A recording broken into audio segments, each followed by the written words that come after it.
Oh hey, Wario Land!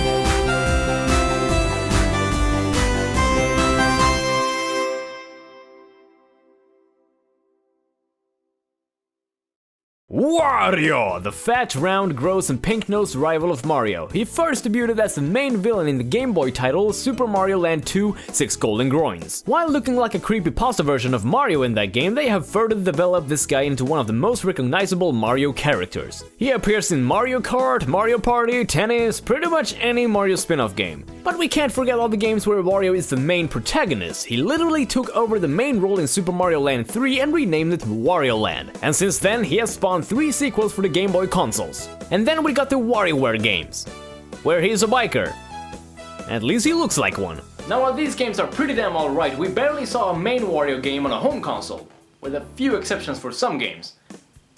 Which completely goes against what I just stated, but Nintendo had the idea of creating a Wario Land title for the Nintendo Wii, and that game was Wario Land Shake It, or the Shake Dimension if you live in Europe. Or just Shake if you live in Japan! This game is not really too well known because Nintendo didn't really promote it all that much back in 2008, which was the year where the Wii was suffering from pretty much no games at all. Instead, they were trying to promote the shit out of the fucking Wii music. No. But enough of my bullshit, let's play the game. This is Wario Land Shake It, still keeping the tradition of a good old side-scroller, but this time with a hand-drawn art style.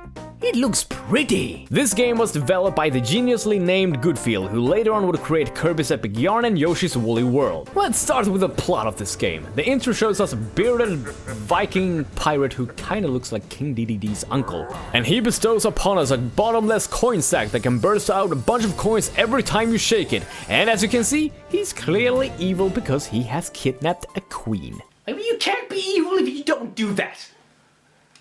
In a Mario game.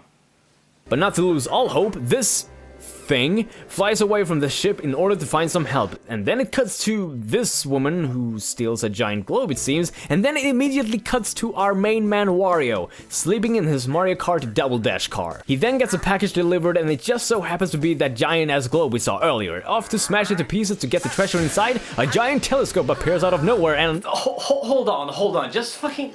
let me just...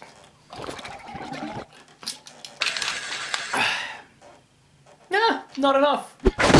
Out of the telescope comes the little green thing we saw earlier and asks Wario for his help. But knowing Wario, he obviously doesn't give two was. But once he hears about the bottomless coin sack, he then seems very interested in helping this green thing. So he agrees to help him out and uses the telescope to get into the Shake Dimension, which is inside this globe if I forgot to mention that. Wario successfully enters the Shake Dimension and meets up with this pirate woman and the green thing. Oh, his name is Murphle. Huh. What a silly name. These two will explain what you have to do in a tutorial kind of way, blah blah blah, and... wait. Her name is Captain Syrup? She must be Canadian.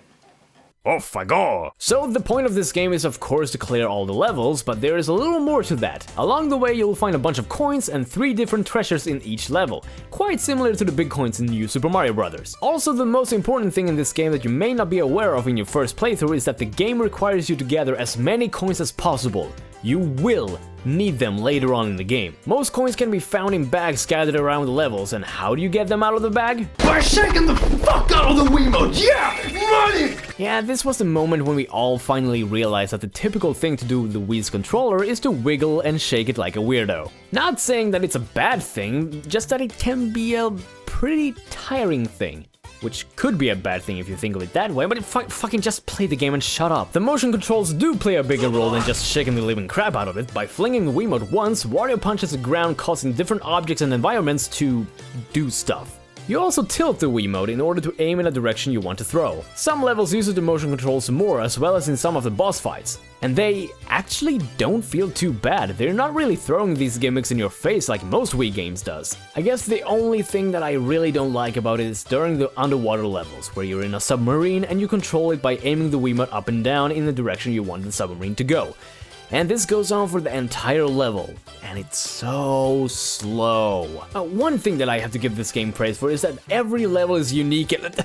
Onion! Most levels don't repeat too many gimmicks, which is always welcome to me. I'm so happy about it that I'm making a little duck repeatedly while stationary dance. So in order to beat every level, you need to free the Merfolk from a cage, but as soon as you touch the cage, a timer will go off, and you'll have to run back to the beginning of the level in a certain amount of time. But do not worry, you get to run like a crazy person, if you don't smack your stupid face in the wall. So now that I already talked about the motion controls, how is the rest of the gameplay? It's pretty damn solid. It's easy to control and it has a really good flow. The only problem is that it's not too challenging. It's almost impossible for you to die, as some enemies don't even hurt you, and pretty much all of them's got at least one heart in them, in the shape of an onion! And you can usually take 9 hits before you die, and adding on top of that, you can go and get more heart vessels to make that death even more impossible. So the game is kinda easy. Unless you want to collect all the treasures and as many coins as possible. They're pretty well hidden, and sometimes if you miss an opportunity to grab one of the treasures, then too bad, dumbass, you gotta go and restart the level and try again, bitch!